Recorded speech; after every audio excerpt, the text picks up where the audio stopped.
eat. Anyway, chaotic, weird dude on the internet. Hoping you enjoy this video. And I don't know. There is no ends. This reaction is to get your dumb, stupid, poopy brain. Cause I know you have a poopy brain. You ain't focusing in school and shit. You're a dumbass nigga, bro. So, 1980. Did the CIA really sell drugs? This is shit we gotta know about, bro. Ooh. Let's get it to it. Did I get hair in my mouth? Mama. Nah, I'm not gonna do it. Anyway. Put these nasty ass headphones on. They don't for shit. American government has been accused of Oh, you're fucking kidding me.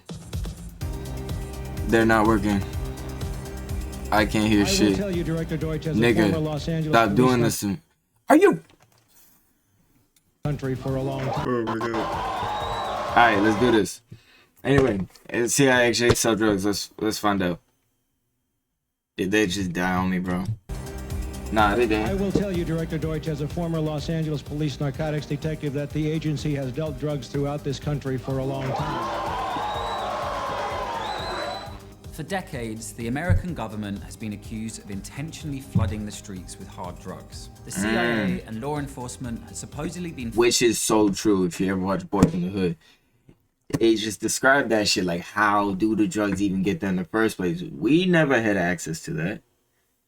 So, I knew it was true all along. Funneling drugs into the inner cities and to the African American community in particular as part of a covert effort to stop them attaining stability, building wealth, and achieving political power. Yes, and the same thing he said. There's a liquor store on every corner block, bro. Gun stores. Dead cheap, you can get a gun. Just have us high on crack kill each other, bro. It's just, damn, that's fucked up. That's fucked up. It is the African American. There's no doubt about that. Damn, this is important shit. I have to hear it. For decades, the American government has been accused of intentionally flooding the streets with hard drugs. The CIA and law enforcement has supposedly been funneling drugs into the inner cities. And I'm going to cut these parts off. For decades, the American government has been accused of intentionally flooding the streets with hard drugs. The CIA and law enforcement has supposedly been funneling drugs into the inner cities and to the African American community in particular as part of a covert effort to stop them attaining stability, building wealth, and achieving political power. It is the African American. There's no doubt about that whatsoever. And exactly. For the other non-African people, they should know that this directly will harm them too. These ideas took particular hold in the 1980s with the emergence of the so-called crack epidemic. It's easy to understand how people of color may not believe the US authorities have their best interests at heart. But do these particular drug charges stick? Did the intelligence agencies actually play a role in flooding American cities with cocaine? No doubt about it. 100% yes. The CIA was actually responsible for the crack epidemic, and how exactly this story gained so much traction. It's not a story, bruh. The story of the CIA and crack cocaine doesn't actually begin on the streets of LA or Miami. It begins in the jungles of Central America. In 1979, the dictatorial government of Nicaragua was overthrown by socialist revolutionaries called the Sandinistas. Yeah. In response, right-wing groups known... I don't know any of these people, bro. I ain't gonna lie.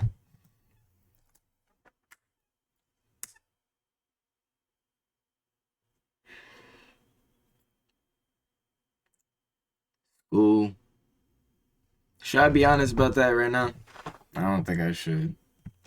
As the Contras began a brutal dictatorial government of Nicaragua was overthrown by socialist revolutionaries called the Sandinistas. In response, right-wing groups known as the Contras began a brutal paramilitary campaign, receiving money and weapons from the CIA as part of the Cold War struggle against the Soviet Union.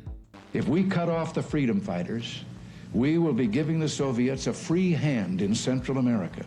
handing them one of their greatest foreign policy victories since World War II. But in 1982, Democrats in Congress passed laws to cut off support for the Nicaraguan rebels. So the Contras and their CIA backers had to find new ways of funding their struggle. What they found was cocaine. By the late 1970s, more people in the US were snorting coke than ever before. Most of it imported from Colombia. In the early 80s, smokable cocaine, or crack, exploded across American cities. This proved to be a gold mine for countless organized crime groups, even those backed by the CIA. Today, cocaine and marijuana are found throughout our society from top to bottom. And that means corruption, top to bottom, and gang war violence. The Contras were soon linked with Colombian cartels, and in 1985, reporters Robert Parry and Brian Barger broke an almost unbelievable story. They claimed Nicaraguan rebels were involved in cocaine trafficking, and that not only did the CIA know about these activities, they allowed them to continue in order to help fund the Contras' war effort. When Bob Perry and Brian Barger got a hold of a CIA report revealing that they were working in the mid-1980s with Contras fighting the Sandinista government, they were warned. One second. Sorry to cut you off, okay? It's okay. By their editors that this was not something that was going to make the people that own their newspapers very happy, and most of them ended up losing their jobs. At this point, the CIA strongly denied that they were involved in the drug trade. But on the streets, the rumors began to spread that the government was either actively or passively allowing crack to be sold. These remained just rumors until 1996. Damn. A lot of crack, bruh. Damn. Someone could just jump into that and they'll fucking pass out. So much divine. I would never do it though. That's fucked up, bro. I could never ever try. Crack to be sold. One of my friends did it. Dumbass. These remained just rumors until 1996, when a reporter with the San Jose Mercury News named Gary Webb picked up the story from a new angle. Webb investigated the case of Freeway Rick Ross, who in the early 1980s was the most important kingpin in LA's crack scene, and probably America's first ever crack millionaire. What's the most money you ever made in a day? $3 million. Damn. What Webb uncovered was that Ross's main cocaine supplier was a guy named Danilo Blandon, a Nicaraguan exile who funneled tens of thousands of dollars in cocaine profits back to the Contras through banks in Miami. Blandon, in turn, worked for Norwin Meneses, perhaps the biggest drug trafficker in Nicaragua, who had deep ties to the Contra leadership and was widely thought to benefit from CIA protection. The DEA had always tried to arrest Norwin Meneses, who was living openly and raising money for the Contras, but had never been able to build a case against him, and felt like there was something about this guy that must explain why they couldn't do that he was protected, in other words.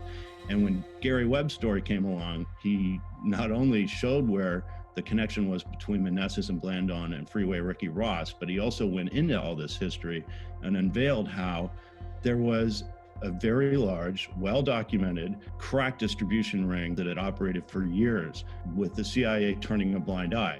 What's the process you go through? Okay, you're the guy on top, and where do you get your coke from? I was getting my coke from a guy by the name of Oscar Danilo Blandon, who God damn, gang!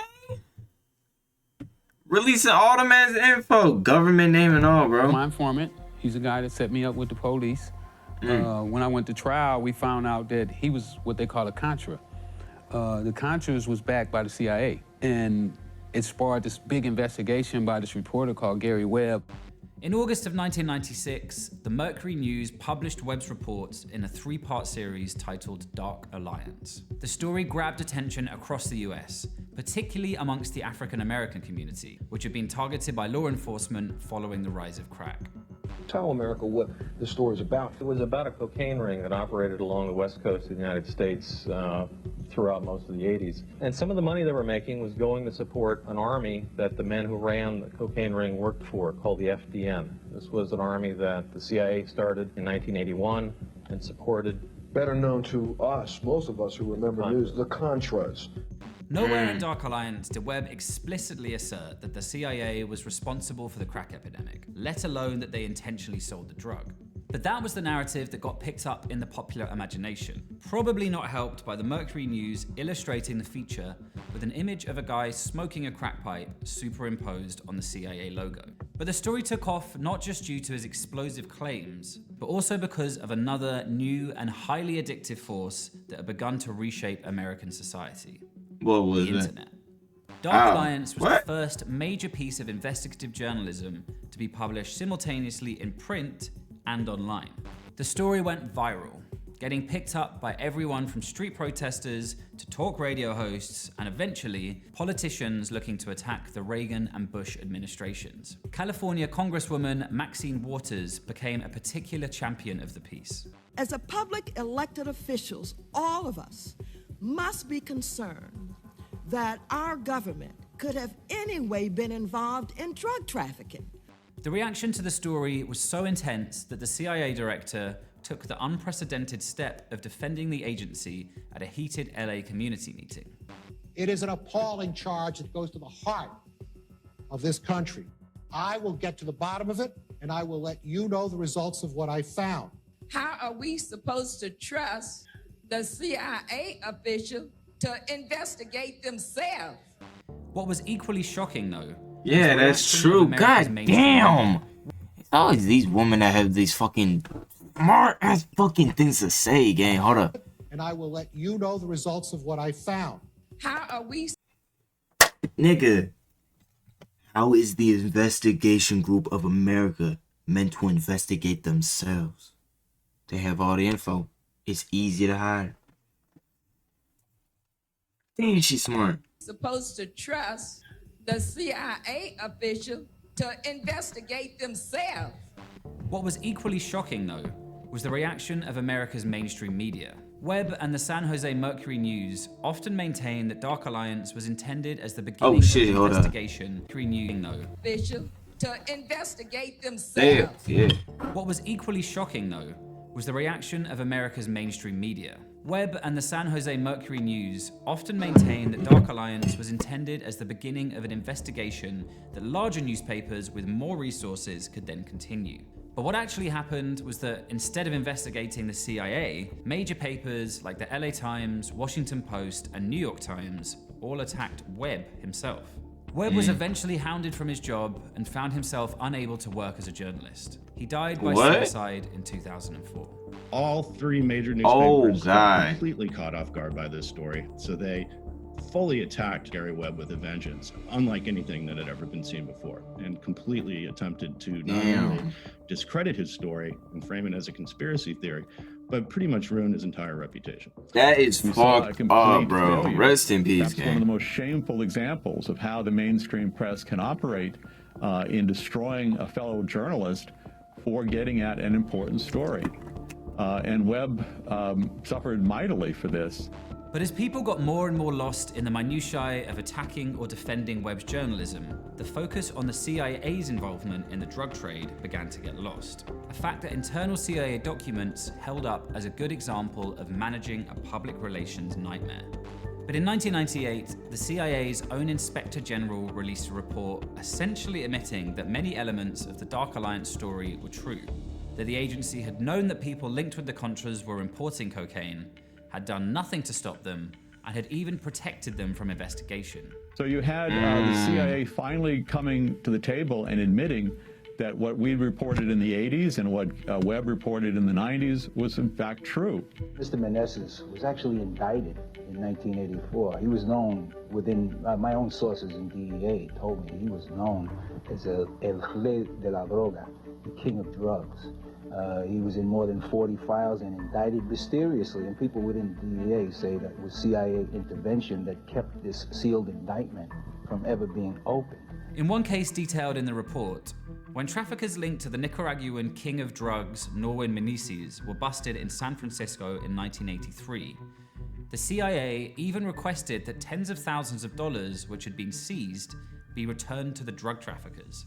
The CIA admitted that they knew that these guys were selling drugs and had went to the Attorney General and asked the Attorney General could they not report it because the mission that they were trying to accomplish. Nigga, keep that money. What the fuck is you doing? U.S. What do they call it? National security? National security. So wait, the U.S., the CIA was allowing this just kind of to happen, the drugs to go in, and they weren't putting it there, but they were allowing it to happen and funneling the That's money. what we believe.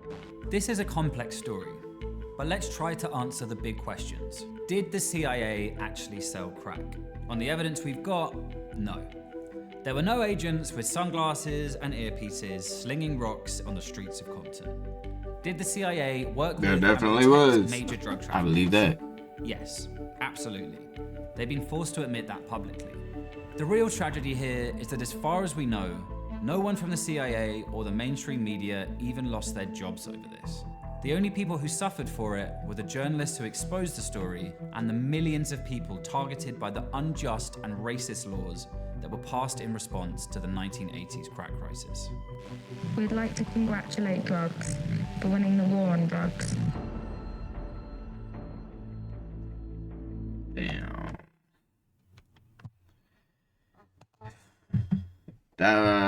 Hey man, fuck you. Sorry for my lame reaction. Hey, sorry, man, fuck you. Sorry for my lame reaction, gang. It was just interesting to me, bro. I just had to just listen, bro. I gotta learn about everything.